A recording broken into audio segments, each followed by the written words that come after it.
अक्सर जब राजनीति जैसे शब्द का जिक्र होता है तो दिमाग में सफेद कपड़े और सर पर लंबी टोपी लगाए कुछ महापुरुष अपने आप प्रकट हो जाते हैं, लेकिन हकीकत में ये तो बस नाम के लिए बदनाम है। पॉलिटिक्स की सबसे तेज आंधी चलती है माया नगरी मुंबई में, जहां पे फिल्म इंडस्ट्री नाम का राक्षस धीरे धीरे मजबूर लोगों के सपने और आखिरी में उनकी जिंदगी को बूंद बूंद निचोड़ लेता है। सुशांत सिंह राजपूत एक टैलेंट से भरे हुए कलाकार जो बिना किसी के सपोर्ट पे सिर्फ अपने मेहनत के दम पर फिल्म इंडस्ट्री के मशहूर सरनेम वाले एक्टर से कंधा मिलाकर खड़े हुए थे, अब वो इस दुनिया को अलविदा बोल चुके हैं। लेकिन दिल पे पत्थर रख के मैं आपको बता दूं कि सुशांत पहले नहीं थे और शायद आखिरी भी नहीं होंगे। कारण हजारों हैं जिनको शब्दों में उतारना असंभव है, लेकिन कुछ बातें हैं जो घटियापंती की सारी सीमाएं लांघ चुकी हैं और उनके पीछे बैठे हुए लोगों की खाल खींचना काफी जरूरी हो गया है।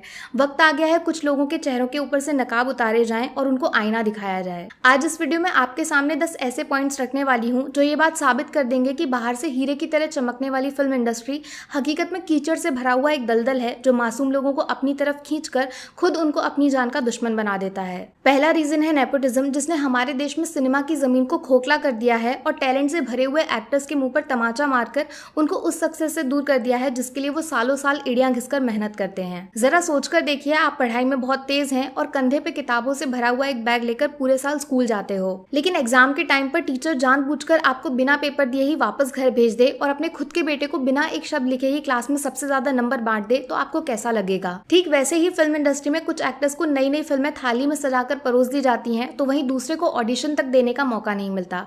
जो इसके खिलाफ आवाज उठाते हैं उनको पागल घोषित कर दिया जाता है या फिर काला जादू का इल्जाम लगा देते हैं। दूसरा रीजन है डुअल नेचर, या फिर शुद्ध भाषा में बोलूं तो दोगलापंती। कुछ मशहूर प्रोड्यूसर्स हैं जिनकी जेब काफी मोटी है और अक्ल उससे भी ज्यादा मोटी हो चुकी है।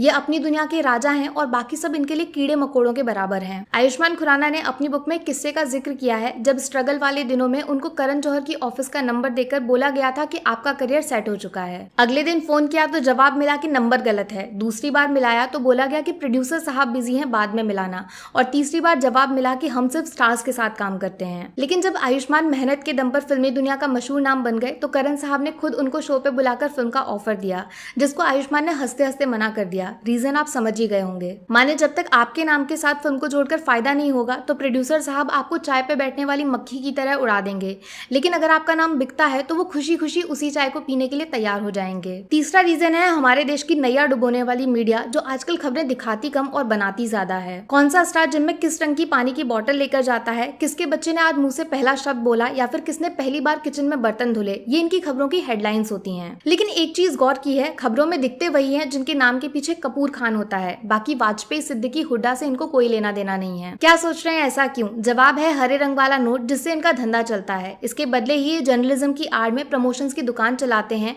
और कुछ मामूली एक्टर्स को लोगों के बीच में भगवान बना देते हैं। चौथा रीजन है कनेक्शंस यानी चमचागिरी, जिसके सहारे फिल्मों में एंट्री करने के नए नए रास्ते तलाशने की कोशिश की जाती है। फर्क बस इतना है कि अगर आप किसी एक्टर के बेटे हैं तो आपको इज्जत के साथ ऑफिस में बिठाकर कहानी सुनाई जाती है, लेकिन अगर आप बाहर वाले हैं और फिल्मों में काम करना है तो पहले बंद कमरे के अंदर आपको इशारों पे नचाया जाएगा, जिसमें शरीर और दिमाग दोनों को नोच लिया जाता है। फिर भी अगर आप आवाज उठाने की हिम्मत दिखाते हैं और गलत को पूरी दुनिया के सामने लेकर जाते हैं तो आपका करियर हमेशा हमेशा के लिए खत्म हो जाएगा और फिल्म इंडस्ट्री से आपको छुआछूत की बीमारी समझकर बाहर फेंक दिया जाएगा। पांचवा रीजन है अवार्ड्स, जिसको किसी भी एक्टर की फिल्म इंडस्ट्री में सफलता नापने का हथियार माना जाता है, लेकिन हकीकत में ये किसी धंधे से कम नहीं है। पूरा प्रोसेस आपको आसान शब्दों में समझाती हूँ। देखो, अवार्ड शोज कराने वाला एक स्पॉन्सर होता है जो अपनी फिल्म से जुड़े हुए लोगों को मुफ्त में अवार्ड्स बांटता है। जजेस भी वही होते हैं जो उस फिल्म के साथ जुड़े हुए हैं। माने फिल्म फेयर अमेजोन ने कराया तो गली बॉय को 13 अवार्ड्स मिल गए। सीक्रेट आप जानते ही हैं। दूसरी कलाकारी है अपने मन से बनावटी कैटेगरी बनाकर स्टार किड्स के हाथों में चमचमाती ट्रॉफी पकड़ाना, जिसके साथ सेल्फी खींचकर ये इंस्टाग्राम पे अपलोड कर देंगे।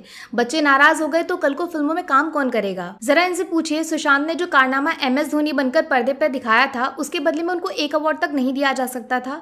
अगर जवाब ना है तो फिर डिक्शनरी से अवार्ड नाम का शब्द हमेशा हमेशा के लिए मिटा दीजिए। छठा रीजन है उधार वाली इज्जत, जिसके बिना मुंबई में काम तो छोड़िए, कोई आपकी तरफ मुड़कर देखने की कोशिश तक नहीं करेगा। अगर फिल्मों में काम करना है तो आपके पास अच्छा खासा बंगला होना चाहिए। प्रोड्यूसर से मिलने जाओ तो बड़ी महंगी कार से उतरना पड़ेगा, और हाँ, पार्टी करने शहर के सबसे महंगे क्लब नहीं गए तो आप फिल्म लाइन के काबिल ही नहीं है। ये सब दिखावे वाला खेल अब एक्टर्स की जरूरत बन चुका है, जिसके बिना आपको पूरी तरह नजरअंदाज कर दिया जाएगा। पैसे नहीं है तो फिर उधार मांगिए, बैंक से लोन लीजिए, हाँ, लेकिन वापस चुकाने के लिए आपको काम मिलेगा इसकी कोई गारंटी नहीं है। सातवां रीजन है सो कॉल्ड A-लिस्ट टीवी शोज, जो कहने के लिए तो सिर्फ एंटरटेनमेंट के लिए बनाए जाते हैं, लेकिन हकीकत में इनका इस्तेमाल अपने अंदर छुपी हुई भड़ास निकालने के लिए किया जाता है। कॉफी के बहाने आपसे पूछ लिया जाएगा कि कि फलाना एक्टर तुमसे बेकार क्यों है, वो पार्टी में गरीबों जैसे कपड़े क्यों पहनता है, या फिर किस तरह वो इंग्लिश बोलने में अटकता है, उस पर मजेदार चुटकुले बनाए जाते हैं। कमाल की बात यह है कि इन शोज का मकसद एंटरटेनमेंट बिल्कुल नहीं है, बल्कि ये अपने चुनिंदा दोस्त या फिर उनके बच्चों को पॉपुलर बनाने का एक शॉर्टकट तरीका है, जिसमें एक एक्टर को नीचा दिखाकर दूसरे को बेहतर साबित किया जाता है। 8वां रीजन है स्टार किड्स वर्सेस आउटसाइडर वाली जंग, जिसमें अक्सर छोटे शहर से बाहर आए लोगों को दरवाजे पे लगी हुई दीमक की तरह देखा जाता है,